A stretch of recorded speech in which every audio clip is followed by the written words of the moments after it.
Good evening, Good evening, and a very and happy a very Eid happy to one Eid and all to one present and here. all present here. On this auspicious occasion of Eid, I I heartily heartily welcome welcome you you all all on on behalf behalf of of Intersections Intersections B.H.U, B.H.U, which which is is an an informal informal academic academic platform platform under under the the aegis aegis of of Faculty Faculty of of Arts, Arts, Banaras Banaras Hindu Hindu University. University.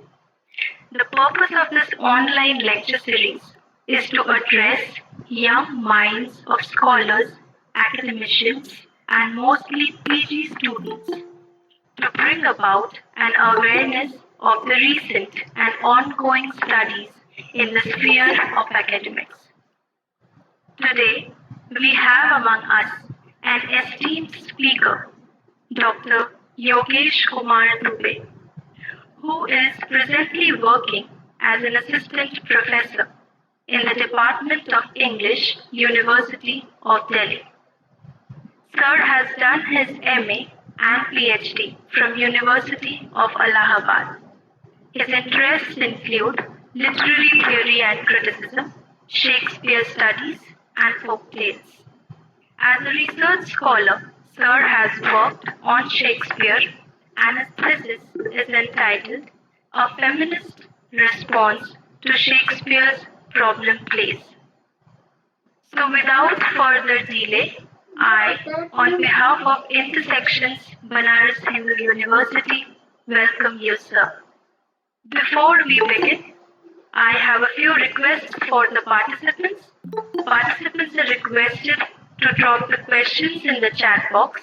All All the the questions questions will will be be attended attended in in the the question question answer answer session session, which which will will be be conducted conducted post post lecture. lecture. And And I I also also humbly humbly request request all all the the participants participants to to mute mute themselves themselves and and not not to to share share their their screen. screen. Thank Thank you. you. Once Once again, again, I I welcome welcome you, you, sir. sir.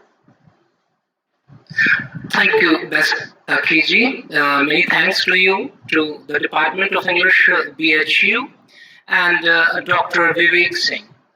I I extend extend my my warm warm thanks thanks to to all all of of you, you, and and I I congratulate congratulate you you for for initiating initiating such a such a nice nice platform platform for for you you young young scholars, scholars, for for students, students.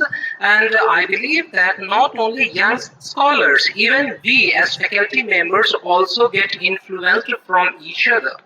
Even in Even in our our department department at at Delhi Delhi University, University, I I believe believe that that my my students students have have stimulated stimulated many many a a time time for for new new kinds kinds of of thought. thought. So So I'm I'm quite quite optimistic optimistic about about your your new new initiation initiation that that everybody everybody in in the the field field of of academia academia would would be be benefited, benefited, lured lured to to it. it.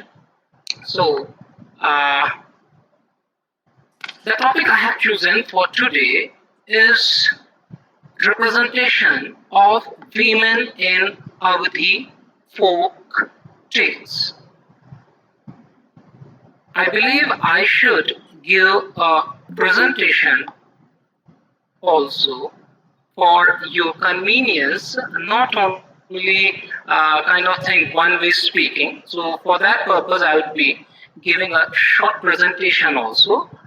Am I Am I audible audible to to all of you? Can I all of believe you? that? Can I believe that? Yes, sir, you And are audible. also, Also, whether whether my my screen screen is is available available to to you, you, can can you you see see the the screen? screen? Yes, Yes, sir. sir. Okay, Okay, thank you. thank you. Thank you. Thank you. So, So, dear dear all, all, the the topic topic chosen is chosen a is a representation of representation of women in women in Awadhi Awadhi folk folk tales. tales. Let me Let me introduce introduce the the topic. topic. The The representation of representation of Awadhi Awadhi in in women in women in Awadhi Awadhi folk folk tales tales is is very very close close to to that that of of mainstream mainstream literature, literature, either either Indian Indian or or foreign, foreign, Eastern Eastern or or Western. Western.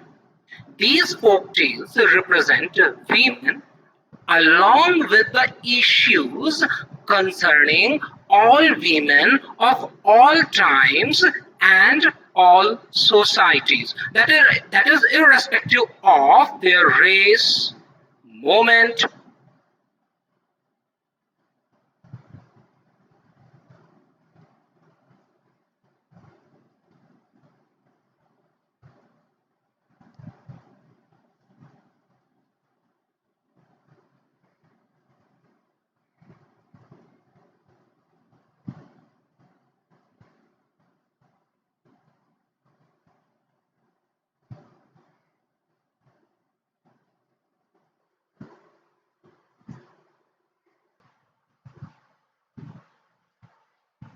Yes, just suggest you one thing: keep the camera off, and if there is a problem in sharing the screen, you can do away with that as Okay, well. no issue. Only verbal. Only I orality think will be going on. because it's a connectivity issue, that would be fine. Yeah. Yeah. Go Okay. ahead. Go ahead. Go ahead. Okay. Okay. Okay. I believe that introduction, you told that in between introduction I got off. Yes, I think Anyway, get started again. Yeah. sorry, I should start fresh. Yes, Chris, with introduction. Okay. Okay. Thank you.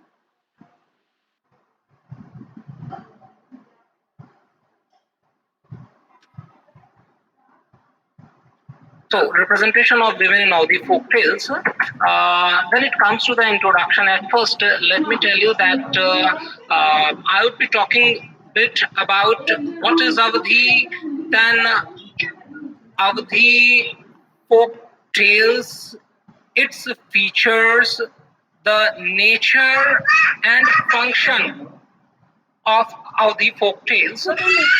So, uh, let me come with whatever belongs to Awadhi region and culture is identified as Awadhi. Geographically, yes, Awadhi is associated with the Awadh region of Uttar Pradesh, but when it comes to its culture, we find that culturally Awadhi is no more confined to a small geographical area. It has traveled to other countries as well. See, it is by means of our Indian diaspora and through movies that we find Awadhi traveling to other parts of the world. It has a great tradition of its own, a tradition of literature, wherein we have canonical authors like Tulsidas, Maulana Daud, Malik Muhammad Jaisi, Noor Muhammad. Not only this, that creations are done in Awadhi, but also translations from other languages, foreign languages to Awadhi has taken place. And one example is the translation of the Bible into Awadhi. Similarly, there is stimulating work which focuses on Muhammad Sahib. And the work is by the name Shri Muhammad Bodh or Kafir Bodh. Awadhi culture is very rich, not only in its canonical writing, but also its folklore, of which the Awadhi folk tales are a very important constituent. When it is seen in the light of its features, we find two aspects. One, formal feature, the other, thematic feature.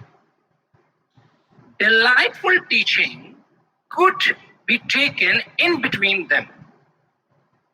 Delightful teaching is a very significant, a prominent feature of the folk tales,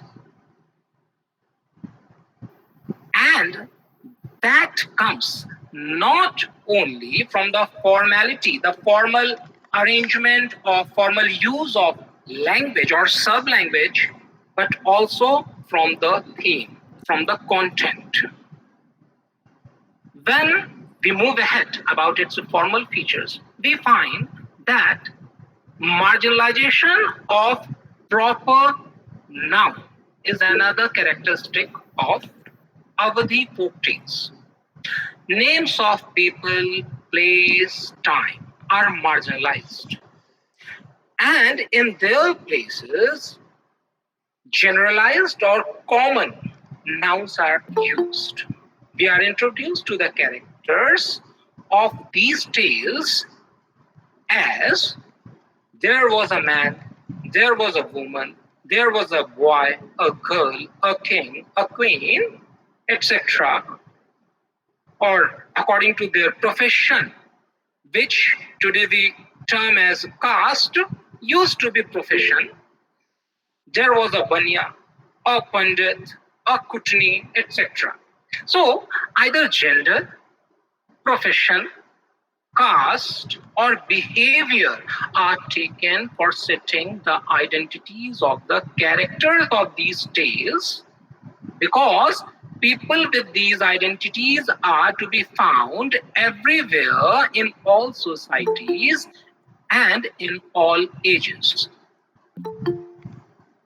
Further, it makes easy for the society to keep the content of the tales passing on to the next generations without the burdensome task of remembering the names of the people, places, and times. Besides, marginalization of proper nouns, the tales achieve from clutches of race and making them universal. There is no denying that sometimes we come across certain characters given proper nouns and names such as Deer Chel, Adhai Chel, or Sona, Moti, for the purpose of reflecting their inner qualities and making their names metaphorical only. Apart from their formal features, these tales are of immense significance for their thematic features as well, which concerns social and cultural issues of all societies of all times. The study of Awadhi folk tales is of great significance when seen in the light of global issues, and one such global issue that finds expression through the Awadhi folk tales is issues of women. Women's issues finding place in the mainstream literature, East and West, have been represented well in the Awadhi folk tales. Referring to these issues, a parallel can also be established between the Awadhi folk tales and Western literature, wherein we have Shakespeare also. So the following are some of the Awadhi folk tales that represent different colors through which issues concerning women, irrespective of their race, movement, and milieu. So, some of the folk tales are Deer Chel ki Nagri mein Dhai Chel, Deer Chel in the city of, Dhai Chel in the city of Deer Chel. Then Mehraru ke Makkari, that is woman's wickedness or sometimes shrewdness. Sati Mehraru, the Sati wife. Sughar Mehraru, the virtuous wife. Pari Katha, a fairy tale. Dainiya Rani, a witch queen. Pari Kai Khoj, the discovery of a fairy. So these are some of the representative tales of Awadhi culture.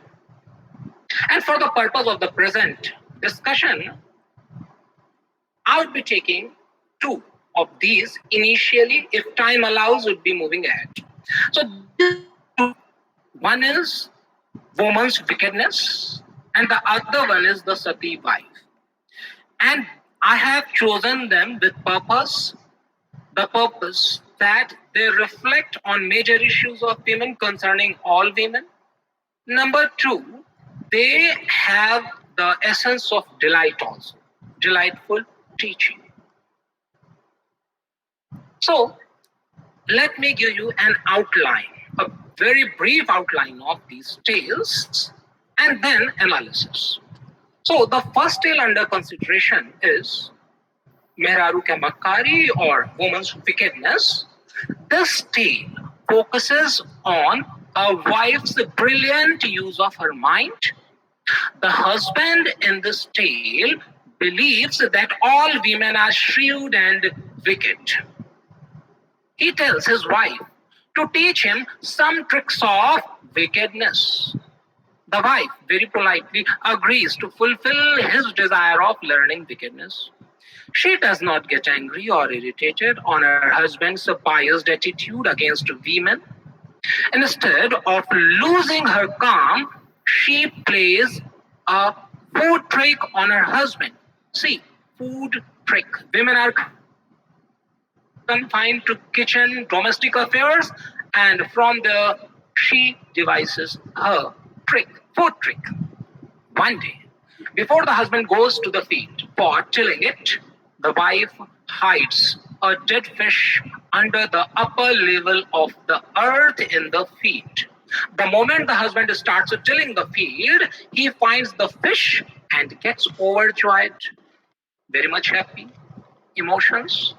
He immediately goes back to his wife and tells her to cook fish and puri for lunch. See the instruction for kitchen affairs, what should be cooked. But he gets furious at his wife. Then at lunchtime, she gives him pea flour chapati with salt and chili. The husband does not get fish and puri. And she denies of getting any fish from him.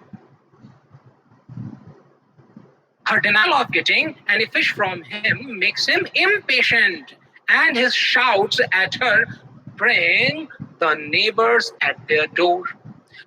Her argument that fish is found in water and not in fields persuades everyone to believe that the husband is mistaken in believing of having brought the fish from the field.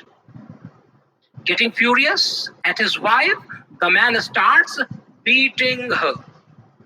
Physical violence. Apprehending that the husband can harm his wife, the neighbors tie him to a tree and return to their houses. Now the husband is tied to a tree. The wife now comes out with puri and fish to tease him. She eats and teases him. He calls the neighbors to show them the reality. But before they can come, she comes back with pea flour chapati and salt.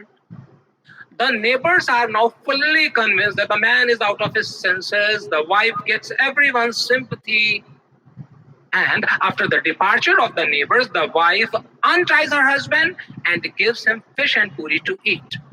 And finally, she asks him if he has learnt enough of woman's wickedness or wants any more of lessons.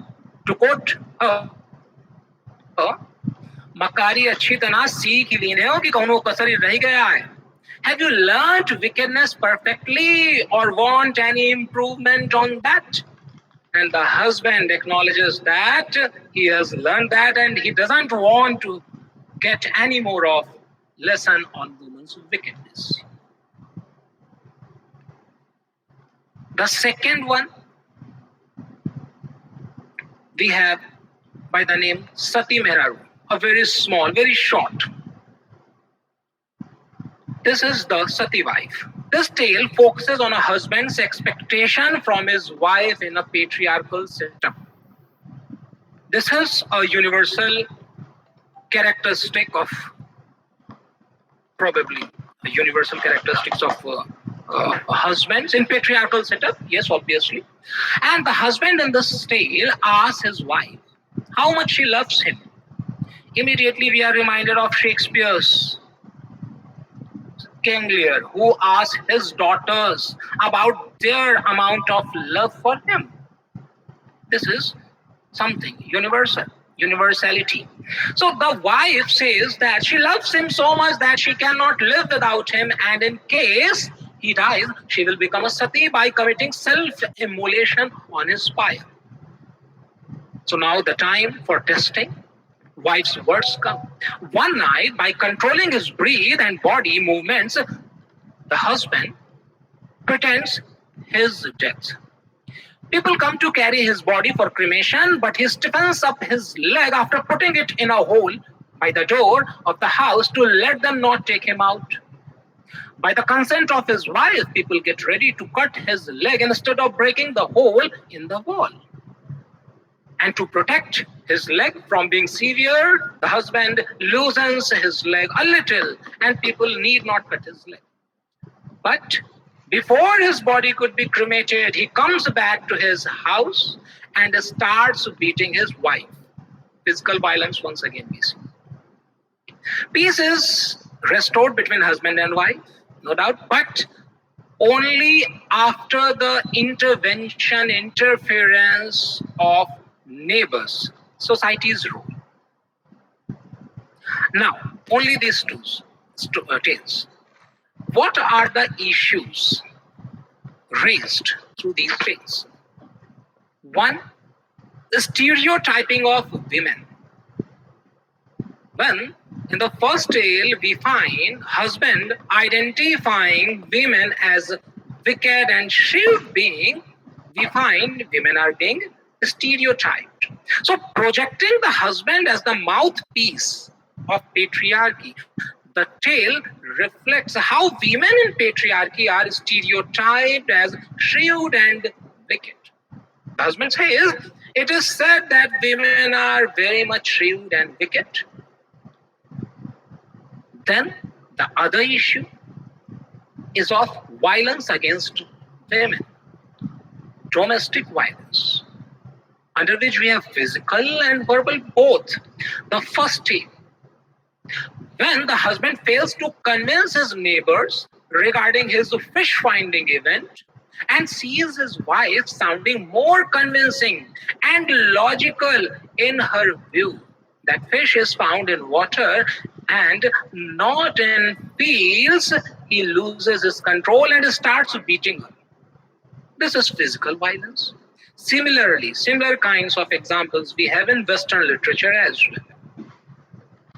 In Troilus and Cressida, we can see Hector chiding his wife, verbal violence, when the husband is tied to the tree and is unable to harm his wife physically, he starts abusing her, King Lear. Or even Troilus. In Troilus and Cressida, Troilus abuses Cressida. In King Lear, we find King Lear abusing his daughters from the beginning to the end, I can say.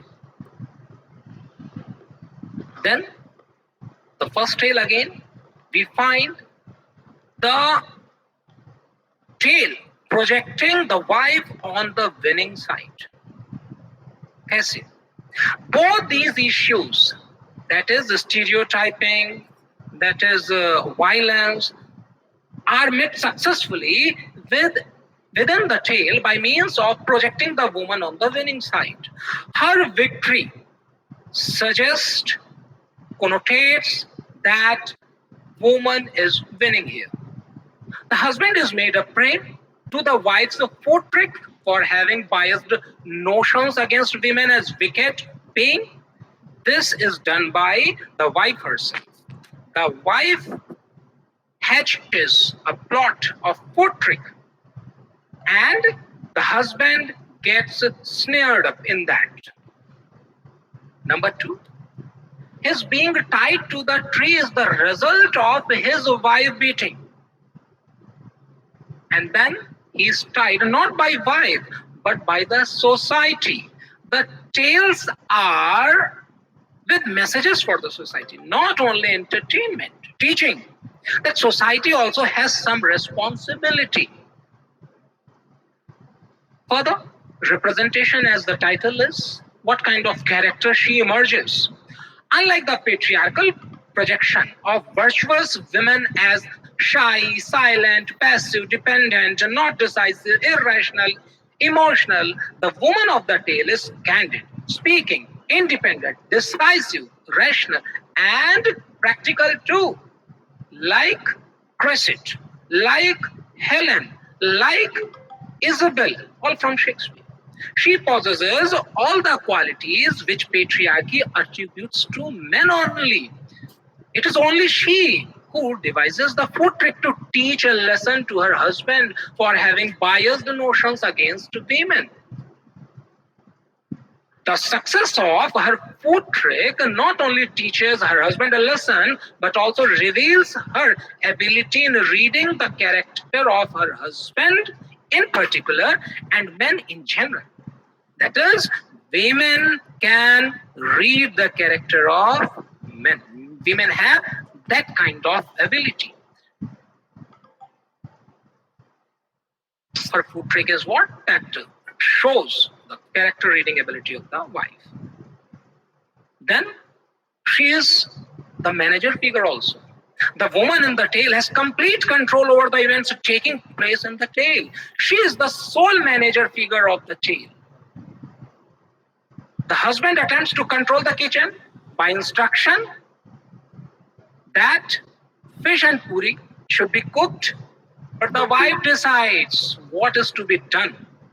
And instead of preparing fish and puri, she offers pea flour chapati with chili and salt and rouses the anger of her husband to snare him. The interesting point is that all the incidents in the tale take place as she wants them to occur without any assistance from anywhere else. We see Shakespeare's Prospero in The Tempest, Duke Vincenzo in Measure for Measure. They are also manager figures, but they cannot execute their plans without the help of some other characters. Now, focus on husband's character. Husband is very much emotional. Unlike his wife, he does not use his brains. He is one who very easily gets trapped into the plot of his wife's food trick. Whether it be his belief that women are false and wicked, his getting overjoyed at his fish finding in the field, or his being furious at his wife, all denote to his emotional personality, while patriarchy associates emotions with women and logic with men. So, stereotyping has been shattered. Stereotype accepts the question. In the second tale, the Sati wife, again we find the issue of domestic violence raised.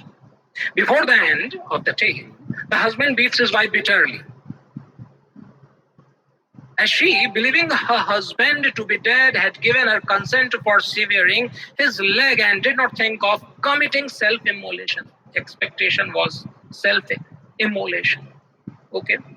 To quote the husband, to quote from the tale, वो घर में अपने मेहरारू के झोटा पकड़े धुनकत रहा कि यह सती होती है तू हमार गोड़ कटवावे का तैयार हो गए. That is to say, catching his wife by her lock at home, he was beating her with the angered outburst. Is this your self-immolation? Did you not give consent for my leg being severed? The character of the husband in the tale is somewhat similar to the character of King Lear in Shakespeare.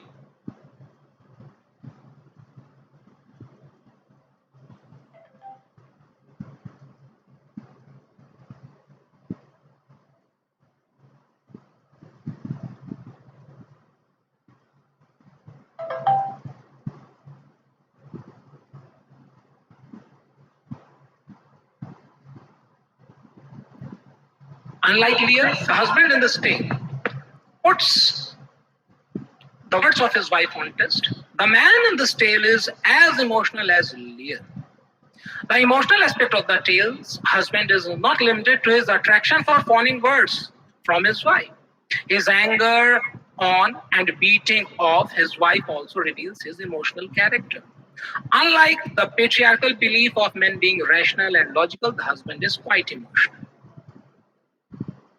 while the wife is very much practical.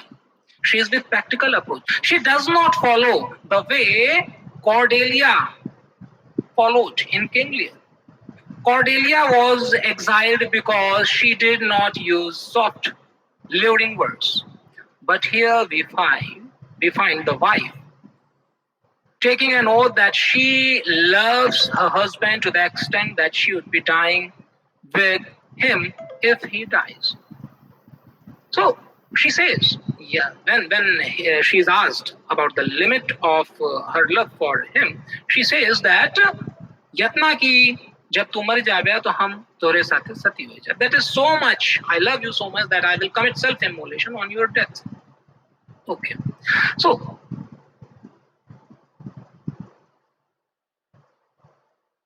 ultimately, what do we see? That she is full of practical approach. The only thing is that, another example of her practical approach is that she realizes when the husband's leg is in the hole by the door and people ask her whether you want the wall be broken or your husband's leg be severed. Then she says, who is there after my husband? Who would be repairing the wall? Better cut his leg. He is ultimately going to be cremated. So that is a practical approach, not emotional. That is the practical approach with which she is. Another example of her practical approach to life is revealed in her decision, we can say, of letting her husband's leg being severed. Okay. So this tale also appeals to the readers of feminist mindset. The present tale differs from the previous discussed tale in not having a trick played by woman. Here we find a trick played by a man. The husband executes the death trick only to satisfy his male ego, and when his male ego gets hurt, he gets furious at his wife and beats her. It is interesting to observe that the women discussed in the previous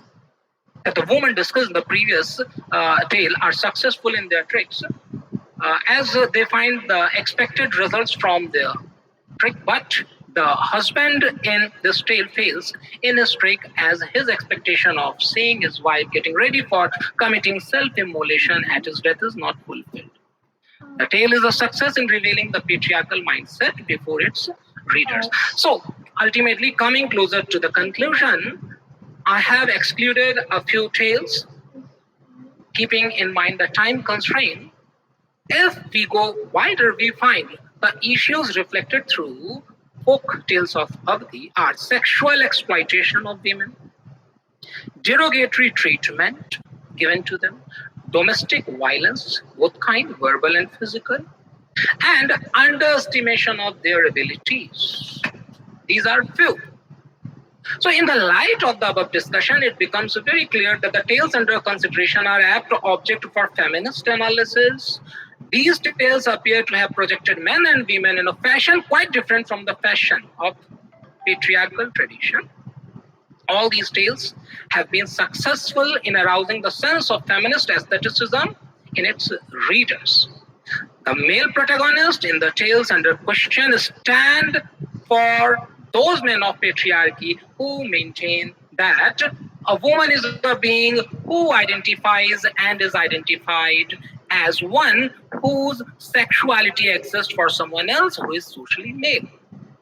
The most beautiful aspect of these tales lies in the fact that they do not promote feminist separation. This is something really very interesting. That feminist separation is not promoted, rather their insistence is on all-inclusive heterosexual feminism. Separation is going to be harmful for the society.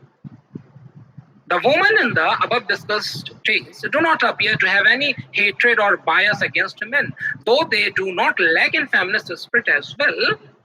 As has been said by Margareta Joly, feminist women do not hate men, nor are necessarily sexually uninterested in them.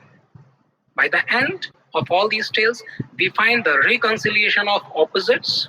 The significance of these tales lies in the philosophical message connoted from them that no society can run smoothly by having biases against women.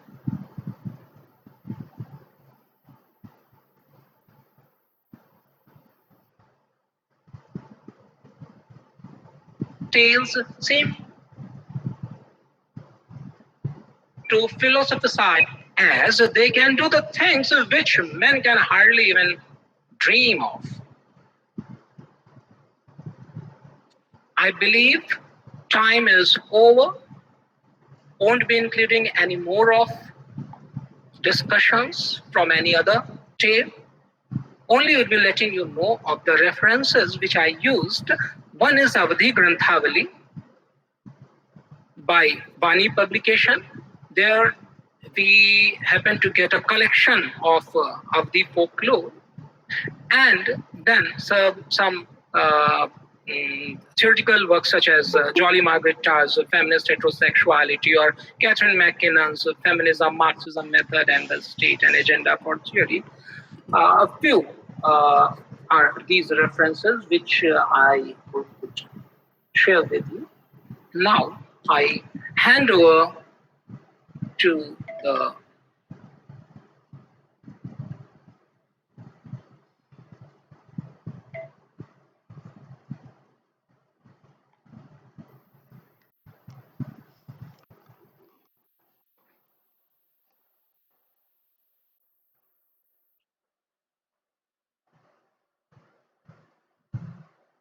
We have one question, sir. yeah, please. The question is asked by Manju Kumari. Sir, can we say that women are the flag bearers? That in the chat box? Yes, sir. Yes, sir. Yeah. I'm reading that out. Can we say Yeah, that what is the women question? Women are the flag bearers? of patriarchal rules and norms? Sorry, not audible.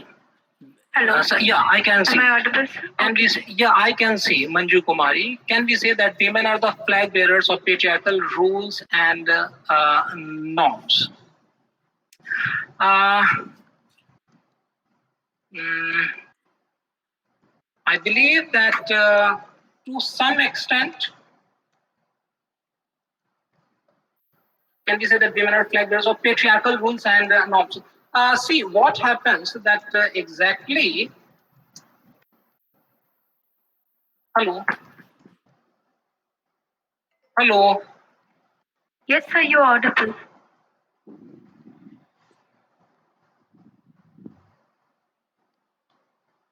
Hello. Yes, sir. Hello. Yeah. Yes, sir, you're audible. Yeah. You're audible, sir. Yeah. So to some extent, we can say, but not in isolation. See, because I have not included a few tales, such as one is Dear Chel ki Nagri mein Dhai Chel. A woman is there and she is by somebody. Then we have someone from the male domain of society. Okay, exactly to say that only women that won't be justice with the male sex. That is my understanding.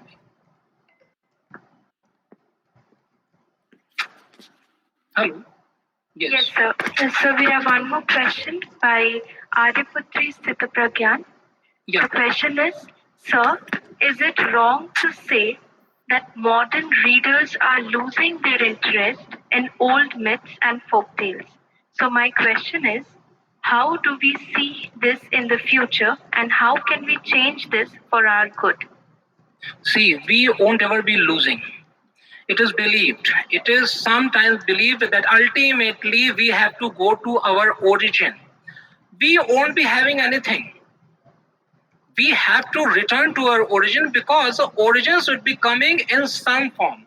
That would be, see, we may change the parole only, but the lang would be there. It would be striking time and again. See, fashion is something.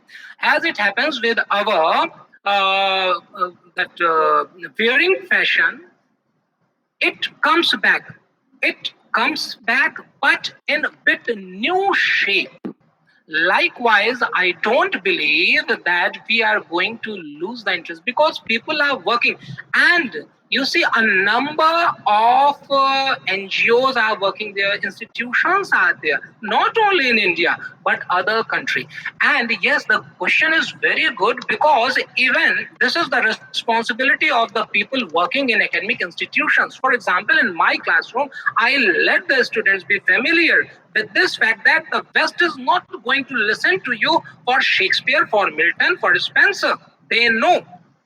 You have to tell them what you are. Okay.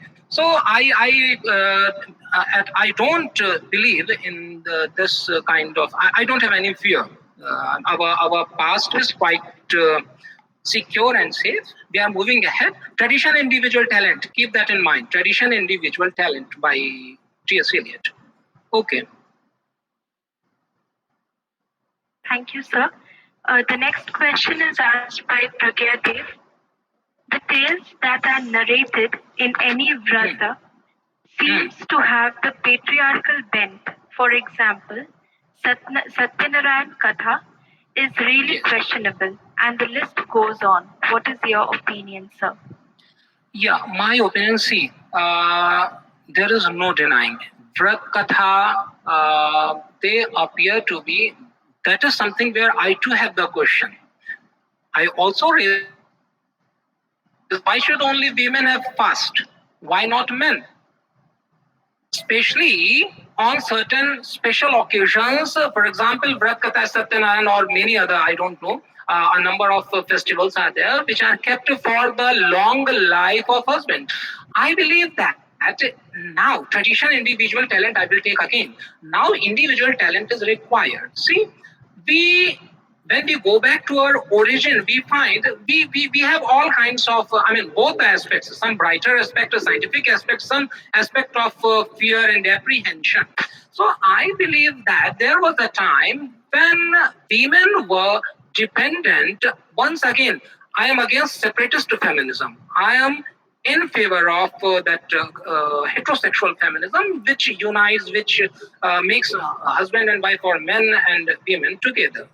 Okay, so there would have been a time when the husband was the sole bread earner, and for the smooth running of the family, the bread earner is required in good health, good shape, long life to take care of the family, children. So from there it started, but it has become now a kind of, you see, a tradition without any reason, logic, and sometimes women themselves offer it. Even those women who are quite highly educated, among them also we find certain vratas they cannot be bereft of. If any brat is there for son, they would be keeping it. For husband, they would be keeping it. But there is nothing for daughters, for wife. So my take is that there could have been a time when, out of fear, they were having fast, but it doesn't sound logical. I will say that. Thank you, sir. We have a question by Mukesh Kumar. Sir, how marginalization of proper noun makes one free from race, caste, etc. I think by doing this, they more projected to discrimination on the basis of their caste, race, etc. See, race. Wow. Uh, Probably race means what? Race refers to the nationality. Nationality means, again, I will take it not political nationality, cultural nationality. Okay. Each society, each society has, if we talk about marginalized, what society is there where we do not have marginalized people? In each society, we have marginalized people, and the kind of treatment one society in one society we find given to the marginalized, the similar treatment is given to the marginalized section of the society in some other culture, in some other society. So when we talk about universalization, it means that the shared emotions, shared feelings, shared experiences. That is my take on that.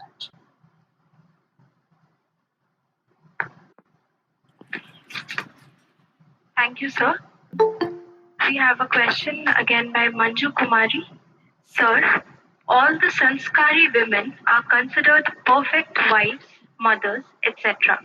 And those women who fight to stand for their own identity are considered as wicked or witches. So, what is your take on this? See, once again, this is patriarchal. This is patriarchal belief. Patriarchy, I already discussed that. When patriarchal mindset, when we think about women in patriarchal mindset or men in patriarchal mindset, they promote this kind of thing. What is sanskari? Sanskar, we have to understand. Sanskar. Sanskar is meant for what and when one certain kind of sanskar is required. Sanskar changes. Sanskar is again a cultural fashion which should change with race, movement, and belief. I will say the same thing which is applicable to one society may not be applicable to another society because of differences between them. One, geographical basically. Geography decides many a things. But yes, by and by, what happens that for getting stuck to power, that is instinctual of all beings. One does not want to lose the power, and that greed of power leads to one to control others. And when it comes to the case of gender, women are controlled by means of these uses, which we say sanskari women. That is, you should not walk like this, you should not talk like this, not such. This is all.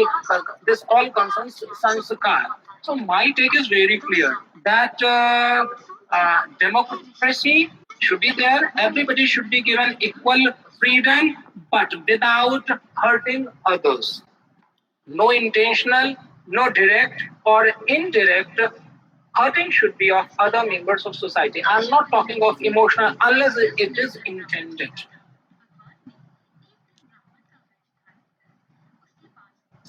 Thank you, sir.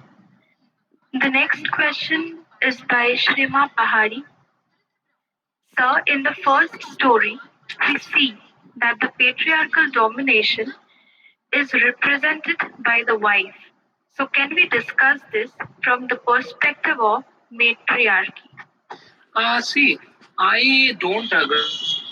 I don't agree. How can we say, you let me see, in the first story we see that the patriarchal domination represented by the wife.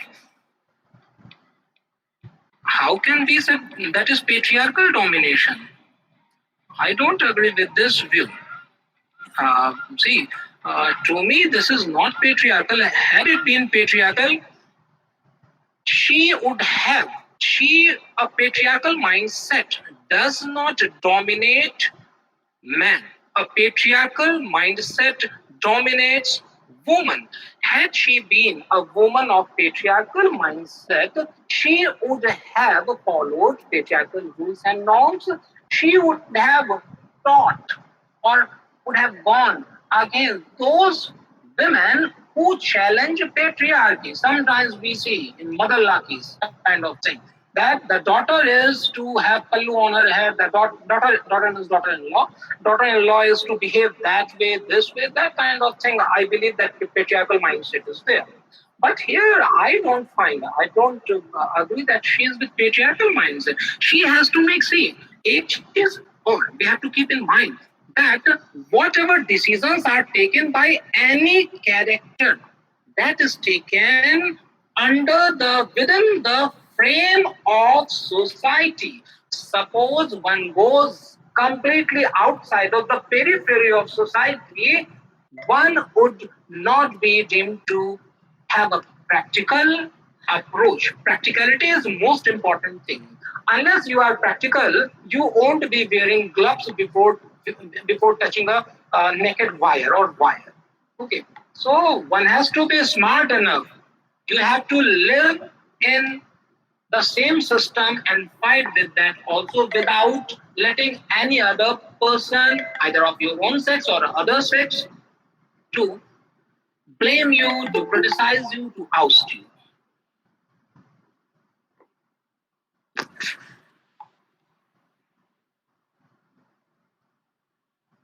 Is it over now?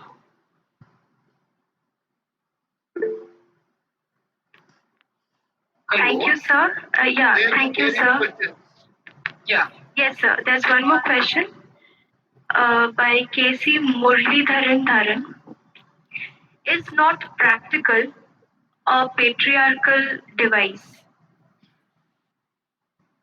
See, practical a patriarchal device. We cannot hear me? Yeah, I can. Vivek, I can. Hello? Yogesh, can you hear me? Yes, I can hear you. Yes, obviously. Yeah. Again, there is a question by okay, just give me a second. See, practical, my response should be noted here that practical is to be taken in the frame. Once again, I will say, if the frame of the society is patriarchal, then practicality has to come from that patriarchal system only. If it is matriarchal, then again it has to come from the matriarchy only. We cannot skip that. That is the reality. Okay, so could you please say something about socialization and the role of folk tales? Sorry, socialization and the role of? Folk tales.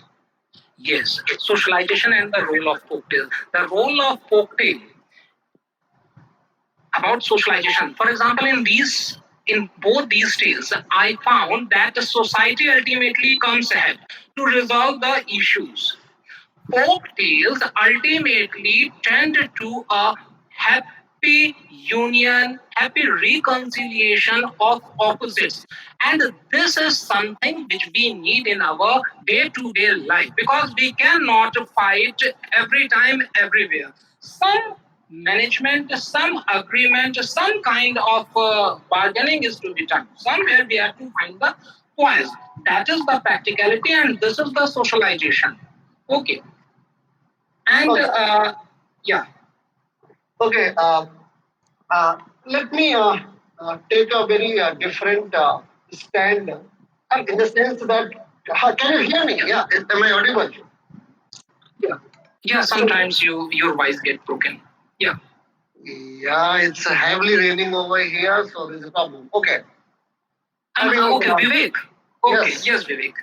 Yeah, yeah. Yeah, so what I was thinking, because when we are talking about Awadhi folk tales, right?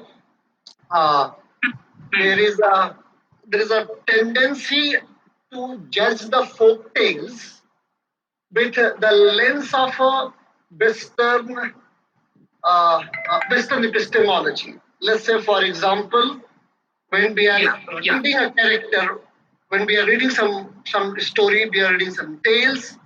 So we have certain questions about the women, like how women should behave, how women should not behave, and if women behave in a particular fashion, so they are tagged like so and so. So okay, so coming to the direct point, you referred Ramcharitmanas, right? Yeah. I just wonder certain point of time that why do we talk more on Sita rather than on the other female characters that we have? Let's say, for example, Kaikeyi, right? Can you hear me? Yeah. I'm not saying that Sita's character must not be analyzed, but I'm just making a point that why not we analyze the character, let's say, called Kaikeyi. There is a one very important female character that we have. And then I'm sure that if people have read, let's say, for example, Sulochana, who was Meghnad's wife, Indrajit, right? Yeah. I mean, let's say, for example, then we have, like, there are n number of female characters, but the moment we listen Ramcharitmanas, and if we have to discuss about women, right, women's role, women's issues, we suddenly pick up only Sita, right? So, I mean, I am not. I'm just trying to open the debate. I'm not just trying to say what is where Yes, can be linked. I'm getting. Yeah. So could you please say something on this? Yeah. Yeah. Your word to simplify your question, why is Sita under the spotlight of most of the examinations? Yeah. Yeah. And why not taking? I mean, not less. Yeah. Yeah, obviously, when she is there under the spotlight, it means why not any other? All the women are on the margin. See, if I go to just to hold. Yeah. So see, this is in canonical field. Immediately, I'm reminded of Sita Parityag in Awadhi folktale. Okay. And there also, what is there? That not only Sita is there. I would be just focusing on that aspect also from the other perspective. Here I'm reminded of that, so I'm just sharing that. One folk tale of focusing on Sita Parityag says that one is that the washerman and his wife's case, okay, which is generally known by everyone, and that occurs in Ramayana of Valmiki. there is another episode, another version that once Sita and her sister-in-law, that is Ram's sister, were sitting together, and because of that patriarchal or that belief that women have jealous nature, and therein Bhabi and Nanad, that is Sita and sister-in-law, their relationship was under a kind of stretch. And what happens that Sita was requested by her Nanad that just tell me how Ravana looked. And on her request, she portrays the picture of Ravana. In between, Ram comes, and he gets furious, and Sita is abundant. Okay, another tale is there. So I'm just telling that Sita and another woman. Obviously, the perspective you have taken, not that one, it is a bit different, focusing on one Awadhi folktale. Okay. The other is that after the death of Ravana, there was a relative of Ravana, and she came to Ayodhya and started serving as maid to Sita, and she requested that what kind of personality was Ravana, please sketch his picture, and the same incident took place. Okay, so Sita is seen in the light of or associated with other women, yes, obviously. Now, why she is always under the spotlight? Number one, she is taken to be the incarnation of goddess Lakshmi. That is the reason we cannot get rid of our tradition. Whatever tradition is there inculcated with us from religion, from dharma, from mythology, that keeps our mind working in certain direction. Number two, very often we tend to follow the line already set. Whatever debate has already been set by the preceding academicians, by the preceding tradition, very often we tend to follow that. That is my belief.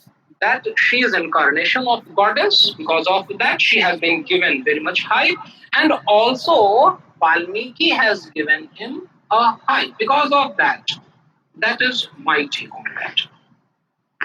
Yeah, okay, so I was just, and also that when I listen to debates, right? When I listen to debate, I think K.C. Muralidharan is saying something. Let me see. Sita is a canonical character, yes. Sita is a canonical character, and we all know what we mean by canon, right? And that is why we are here. Yeah. Therefore, Valmiki. Yeah, and that is why we should go against the canon, and that is okay. And then there is another comment he has written: the story from Uttar Ramayana, which is counter discourse where Valmiki was expressing what he could not do in other part. Okay. I understand what he's talking about the Uttarakhand, but I'm not able to understand that which specific point you want to make in Uttarakhand. Like what in Uttarakhand is Laupos story or something, okay. And also, listen, look at the people who talk about Sita. They forget that in Balkand, right, in Ramcharitmanas itself, the character of a Sita has been projected as a very value, right? We know that why Ram is invited to bring the right? Because that when she was sweeping the floor, right? She was mopping the floor. Uh, she could sift, she could pick up the dhanus given by Shiva to Janak, and she easily handles, and that astonishes Janak. And he said that if my daughter is so brave, I should find out a groom who can match her standard, right?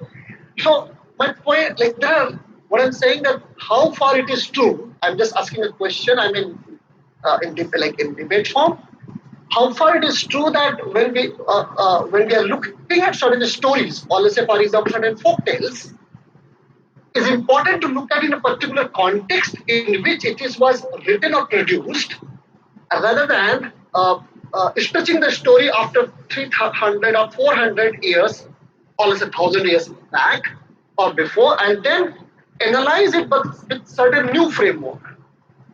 So you understand, this is the methodological question that I'm proposing. The one is that there's a story which was produced roughly, let's say, 1,000 years before, and today when we are trying to analyze it, how far, like how is it appropriate, how much it is appropriate to read the story with a new framework, which possibly tend to tell you a very different story altogether.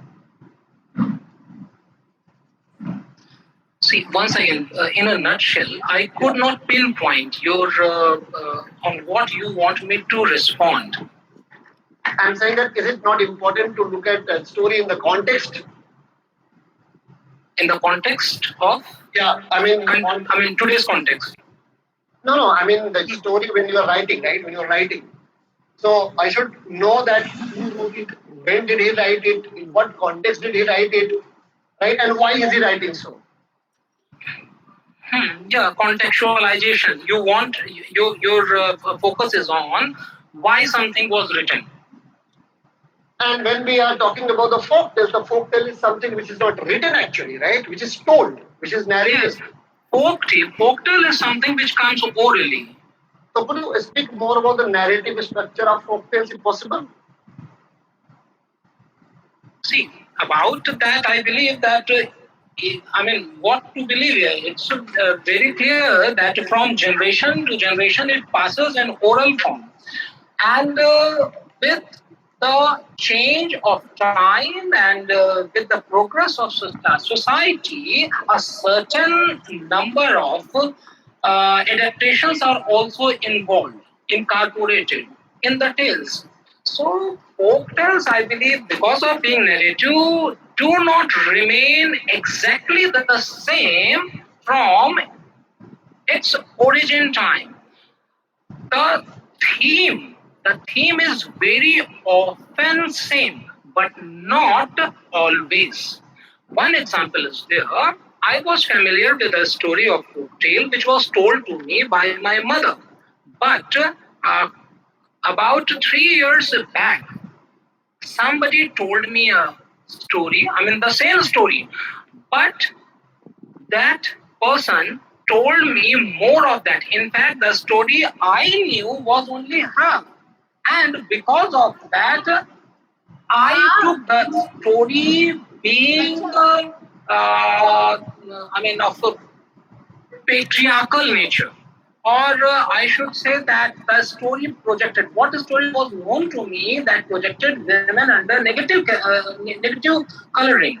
But when a very old person told me the same story and he started that tale with a shlok from some Sanskrit granth, I don't know.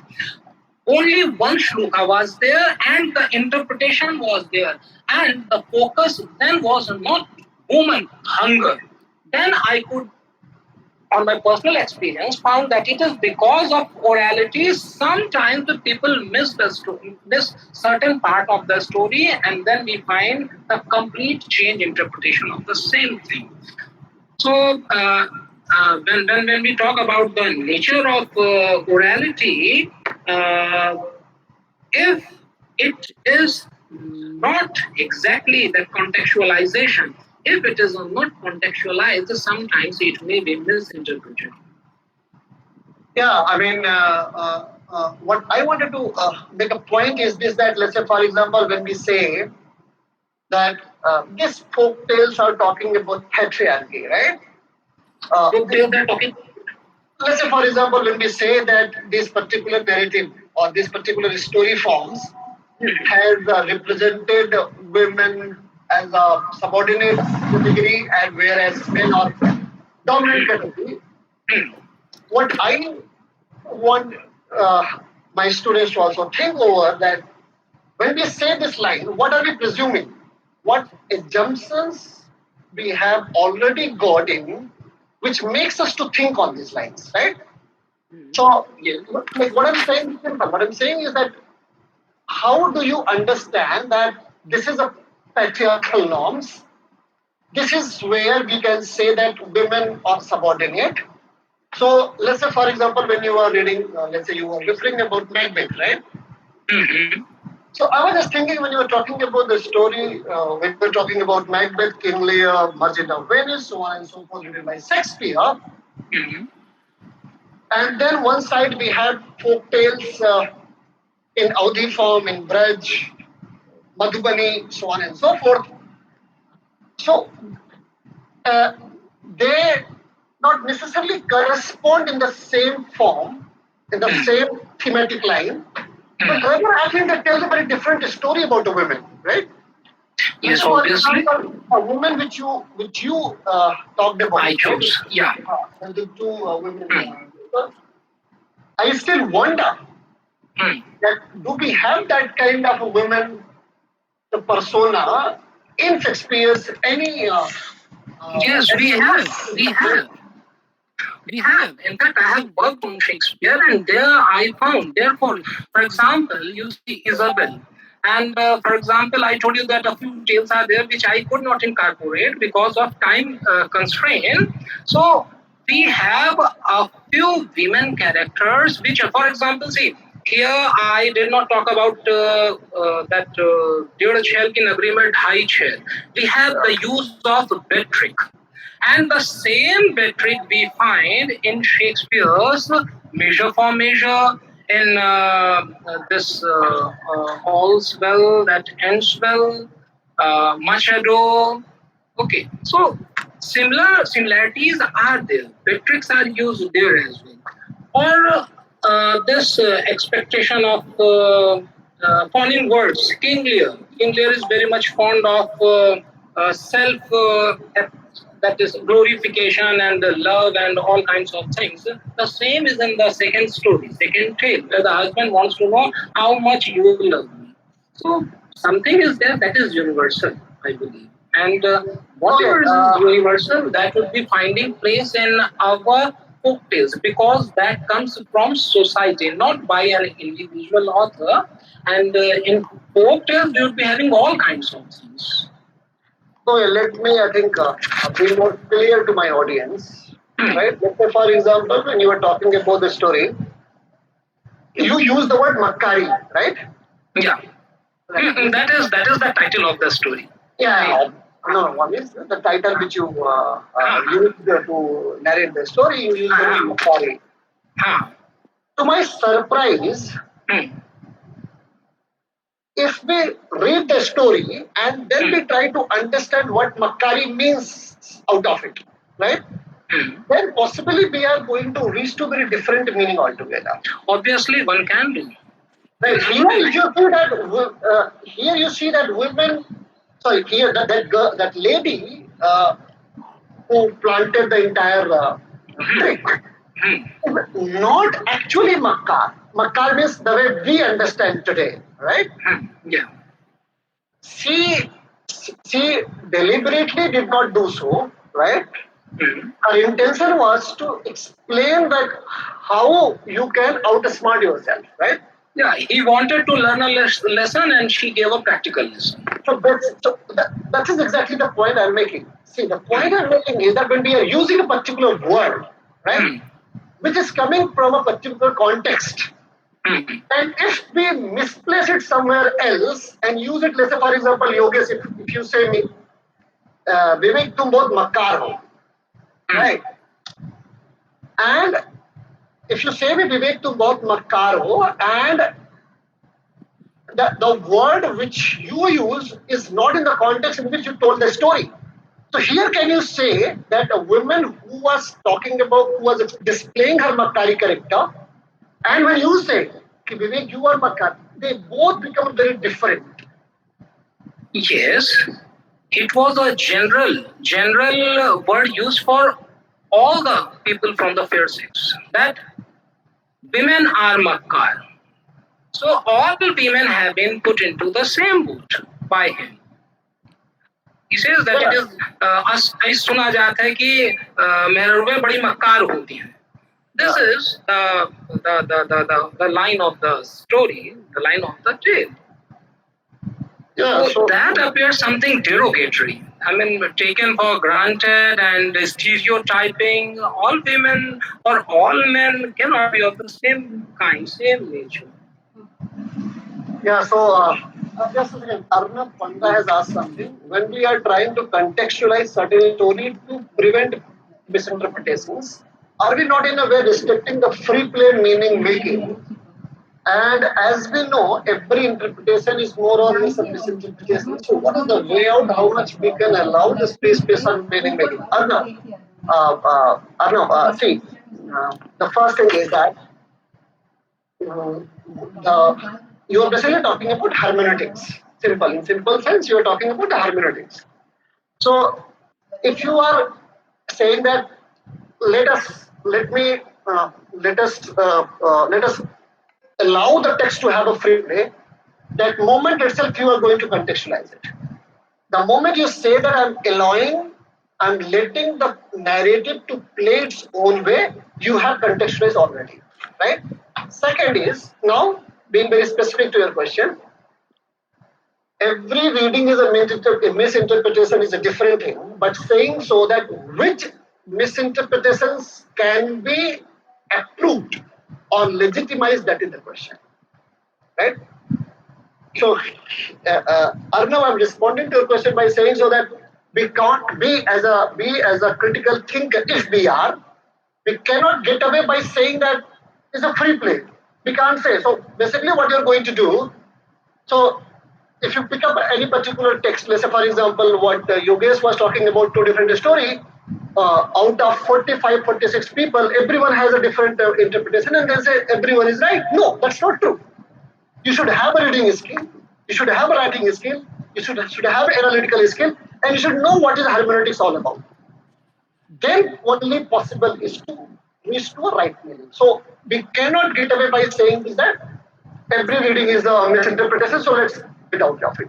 Even if you're referring to postmodernism, it also tries to contextualize. So okay, so don't I think get into anarchy by thinking that every narrative will free play, so they are not liable to anything, right?